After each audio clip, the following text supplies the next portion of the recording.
আমার YouTube channel শূন্য থেকে শুরু এতে আপনাদের সকলকে স্বাগত জানাই। আজ আমরা চতুর্থ শ্রেণীর পাতাবাহার বইয়ের আদর্শ ছেলে কুসুম কুমারী দাস রচিত সেই কবিতার সারমর্ম সম্পর্কে আলোচনা করব। তো চলো আমরা প্রথমেই আমাদের কবি সম্পর্কে অর্থাৎ লেখিকা কুসুম কুমারী দাস সম্পর্কে আমাদের বইয়ের বা পাঠ্যে কি বলা হয়েছে সে সম্পর্কে একটু জেনে নিই। কুসুম কুমারী দাস 1875 খ্রিস্টাব্দে জন্মগ্রহণ করেন এবং 1948 খ্রিস্টাব্দে মারা যান। অর্থাৎ স্বাধীনতার পরবর্তী বছরেই আমরা কুসুম কুমারী দাসকে হারিয়েছিলাম। কবি জীবনানন্দ দাশের মা কুসুম কুমারী দাশের ব্যক্তিগত একটা পরিচয় তো আছেই, তবুও তার পরিচয় একজন পুত্রের খ্যাতির পরিচয়ে পরিচিত। তিনি হচ্ছেন জীবনানন্দ দাশ, বিখ্যাত কবি। তার মা, তিনি নিজেও সেই সময়ের বিশিষ্ট মহিলা কবি ও সুলেখিকা। অর্থাৎ জীবনানন্দ দাশের মা হিসাবে তার পরিচিত ছাড়াও তার নিজস্ব একটা বৈশিষ্ট্য আছেন, তিনি নিজেও একজন যথেষ্ট খ্যাতিমনা কবি ও সুলেখিকা। তার রচিত কাব্যগ্রন্থের নাম কবিতা মুকুল। এছাড়া পৌরাণিক আখ্যায়িকা নামক একটি গদ্য গ্রন্থও তিনি রচনা করেন। প্রবাসী, ব্রহ্মবাদী, মুকুল প্রভৃতি পত্রিকায় তার রচিত অসংখ্য কবিতা প্রকাশিত হয়েছে। তার লেখা কবিতার ভাষা সরল এবং ভাব সহজ, তাই সাধারণ পাঠক তা অনায়াসে গ্রহণ করতে পারে। অর্থাৎ লেখিকা কুসুম কুমারী দাসের যে কবিতা, তার ভাষা অনেক বেশি সহজ সরল এবং তা সাধারণ পাঠকের ক্ষেত্রে কিন্তু তার রস আস্বাদন অনেক বেশি সহজ হয়ে পড়ে। তিনি বিভিন্ন পত্রপত্রিকায় লিখতেন, কখনো প্রবাসী, ব্রহ্মবাদী, মুকুল প্রভৃতি পত্রিকায় লিখেছেন। তার একমাত্র কাব্যগ্রন্থের নাম কবিতা মুকুল এবং তিনি পৌরাণিক আখ্যায়িকা নামে একটি গদ্যগ্রন্থ রচনা করেছেন। আমাদের এখানে যে দুটো প্রশ্ন এই কুসুম কুমারী দাসকে কেন্দ্র করে আছে, সেটা হচ্ছে কুসুম কুমারী দাসের কবিতা কোন কোন পত্রিকায় প্রকাশিত হতো। আমরা এখান থেকে উত্তর হিসাবে সেটা লিখতে পারি, প্রবাসী, ব্রহ্মবাদী, মুকুল প্রভৃতি পত্রিকায় কুসুম কুমারী দাসের কবিতা প্রকাশিত হতো। তার রচিত একটি গদ্য গ্রন্থের নাম লেখো, এটাও আমরা এখান থেকে পাবো। পৌরাণিক আখ্যায়িকা নামক একটি গদ্য গ্রন্থ তিনি লিখেছিলেন।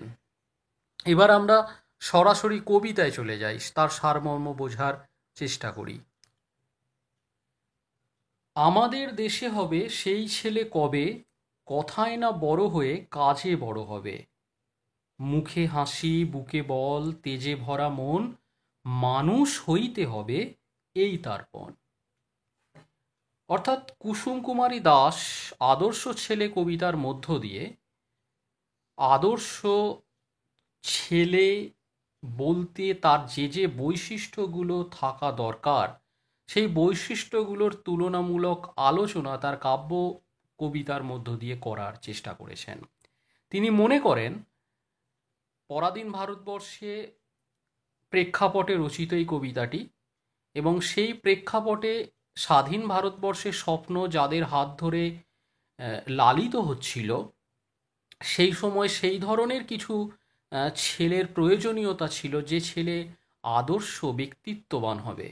তো কুসুম কুমারী দাস সেই আদর্শ ছেলের বৈশিষ্ট্য সম্পন্ন মানসিকতার যে তত্ত্ব, সেটাকে তুলে ধরার চেষ্টা করেছেন।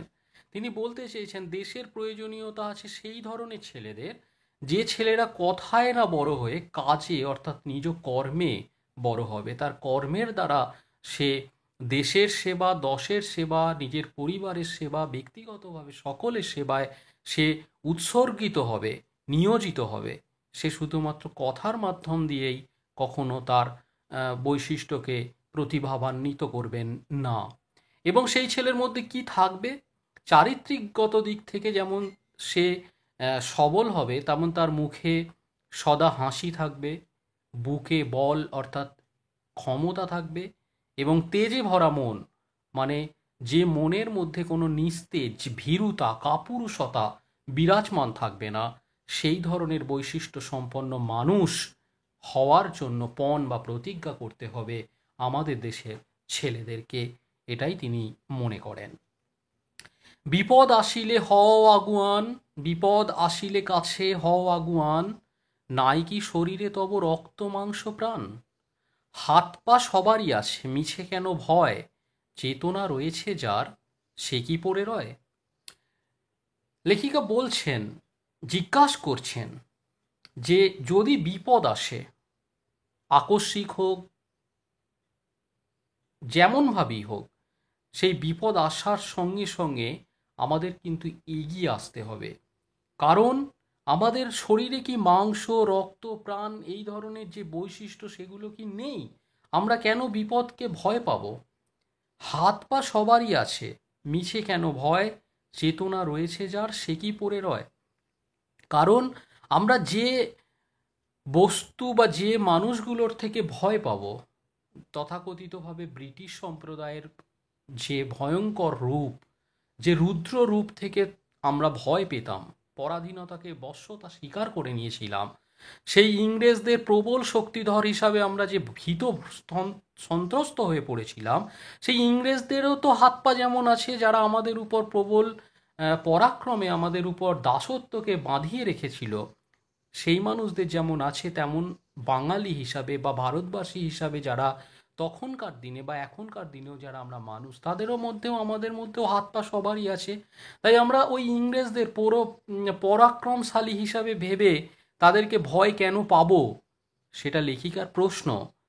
এবং সে বলতে চাইছে যদি চেতনা থাকে, অর্থাৎ স্বশিক্ষিত মানসিকতার হয়, তাহলে সে কখনো কারোর পায়ের তলায় বা অবহেলিতভাবে সে কখনো পড়ে থাকে না। সে ছেলে কে চায় বলো কথায় কথায়, আসে যার চোখে জল মাথা ঘুরে যায়, সাদা প্রাণে হাসি মুখে করো এই পণ, মানুষ হইতে হবে মানুষ যখন। আমরা কি সত্যি আমাদের আশেপাশের যারা বন্ধু, আমার আশেপাশে যারা পরিচিত, এই ধরনের মানসিকতা মানুষকে কখনো কি আমরা আপন করে নিতে পারি?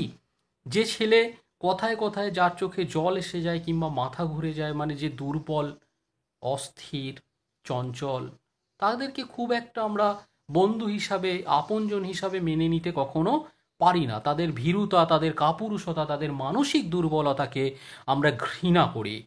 কবির মধ্যেও সেই প্রশ্নটাই স্বাভাবিকভাবে এসেছে যে সেই ধরনের ছেলে তার প্রয়োজনীয়তা নেই। যে ছেলে কথায় কথায় চোখে জল এনে ফেলে কিংবা দুর্বলতায় মাথা ঘুরে পড়ে যায়। তাই লেখিকা বলছেন, যখন মানুষ হয়ে আমরা জন্মেছি, আমাদের মানুষ হতেই হবে, এই প্রতিজ্ঞা নিয়ে আমরা এগিয়ে যাব।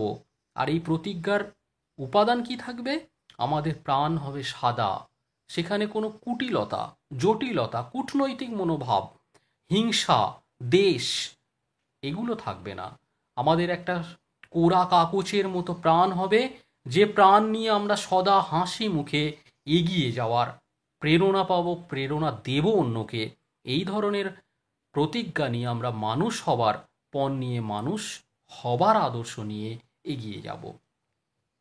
কৃষকের শিশু কিংবা রাজার কুমার, সবারই রয়েছে কাজ এ বিশ্ব মাঝার, হাতে প্রাণে খাটো সবে শক্তি করো দান, তোমরা মানুষ হলে দেশের কল্যাণ। এ ভারতবর্ষে প্রত্যেকের অর্থনৈতিক অবস্থান ভিন্ন ভিন্ন। কেউ কৃষকের শিশু, কেউ রাজার কুমার, কেউ আভিজাত্যে পরিপূর্ণ, কেউ দৈনতা দীনতায় হীন, কিন্তু প্রত্যেকেরই কাজ আছে।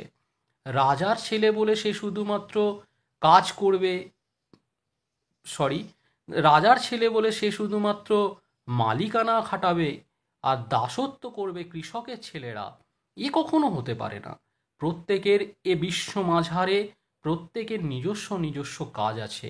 তারা নিজেদের নিজেদের কাজের মধ্য দিয়ে পৃথিবীকে পরিপূর্ণতা দান করে। তাই লেখিকা সকলের কাছে অনুরোধ করেছে, আবেদন করেছে যে হাতে প্রাণে খাটো সবে, অর্থাৎ পরিশ্রম করে শক্তি দিয়ে এ ধরণীকে ভরিয়ে দাও, তোমরা মানুষ হলে দেশের কল্যাণ। অর্থাৎ প্রত্যেকটা সন্তান যদি আদর্শ বৈশিষ্ট্য সম্পন্ন সন্তান হয়, মান হুঁশ হয়, তাহলে এই দেশ, এ হতভাগা দেশ, এ পরাধীন দেশ হয়তো একদিন স্বাধীনতার স্বপ্ন দেখবে। এই স্বপ্ন নিয়ে কবি কুসুম কুমারী দাস, লেখিকা কুসুম কুমারী দাস, তার আদর্শ ছেলে কেমন হবে, তার অবয়ব কেমন হওয়া উচিত, তার চারিত্রিক বৈশিষ্ট্য কেমন হওয়া উচিত, সেই বৈশিষ্ট্য আমাদের এই কবিতার মধ্যে তুলে ধরার চেষ্টা করেছেন। যেহেতু তিনি একজন আদর্শ চরিত্র গঠন করার বৈশিষ্ট্য নিয়ে এই কবিতাটি রচনা করেছেন, তাই এই কবিতার নামকরণ হিসাবেও আদর্শ ছেলে নামকরণটি অত্যন্ত সার্থক। এবং এই কবিতাটি অত্যন্ত পরিচিত কবিতা, যে কবিতা আমাদের কাছে অনেক সময় আদর্শ কবিতা হিসাবে উঠে এসেছে। জীবনানন্দ দাশের মা হিসাবে কুসুম কুমারী দাশের লেখা এই আদর্শ ছেলে কবিতাটি অত্যন্ত জনপ্রিয় একটি কবিতা। তো ধন্যবাদ। এভাবেই তোমরা এই কবিতাটির পাঠ্য হিসাবে গ্রহণ করো, তার বৈশিষ্ট্যগুলোকে নিজেদের মধ্যে সমান্বিত করে আদর্শ সন্তান হওয়ার চেষ্টা করো। পরবর্তী ভিডিওতে আবার দেখা হবে। ধন্যবাদ।